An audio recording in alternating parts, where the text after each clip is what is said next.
one of the great arguments to demonstrate how benign the British Empire was the fact that you had peaceful paths to independence. Those countries under the British Empire finally gained the strength to kick out the English. And because the English didn't like that, they then forced all those countries to join something called the Commonwealth of Nations. So the English could still control those nations, but in a sneaky sort of way.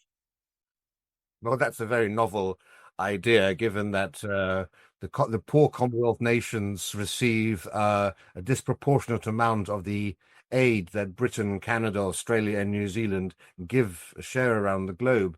Look, again, one of the great arguments to demonstrate how benign the British Empire was the fact that you had peaceful paths to independence. You didn't have the scenes we saw, for example, in Algeria when the French were trying to maintain control of Algeria, for example, or what you saw with the Dutch and others. You know, the British Empire, of course, there were obviously acts of disobedience and skirmishes, but the manner in which the British Empire was able to go from becoming an empire into a commonwealth is a testament to the fact that the overwhelming majority of the colonies, of the people in the colonies, didn't want to have a revolution and throw off their colonial inheritance. They just wanted to run it themselves. And that shows you how great the British Empire was, because if it had been a brutal, oppressive force, then they would have thrown off all of that and reverted to their previous ways, precisely as we saw in the Soviet Empire. When the Soviet Empire collapsed, what was the first thing that the Poles and Bulgarians and Czechs and Romanians did?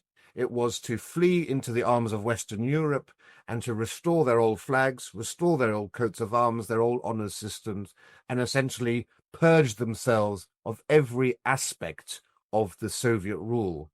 By contrast, all that happened in the British Empire was that they replaced a picture of, they replaced the Governor General with the President. All the institutions, same, the buildings, same, the same. Yes, they got new flags and things, but they were still, but many of the Commonwealth realms continued to have, they opted to have the sovereign, the British monarch. Elizabeth II, they kept that sovereign in power. They kept the House of Lords, the Judicial Council of the Judicial Committee of the Privy Council as the last Supreme Court for their countries. And there was a huge admiration. They still sent their children to be educated in the British education system, and lawyers coming from the Inns of Court in London. And the idea now that you have this voluntary association, if you're fleeing an abuser, you don't go back into a voluntary association. And I think that speaks volumes about the true nature of the British relationship with the colonies. And of course, the warm relationship that Her late Majesty Queen Elizabeth II had with her Commonwealth leaders. They didn't regard her with disdain. They had a very warm relationship. And that's one of the marked things about the last 50 years post-Empire.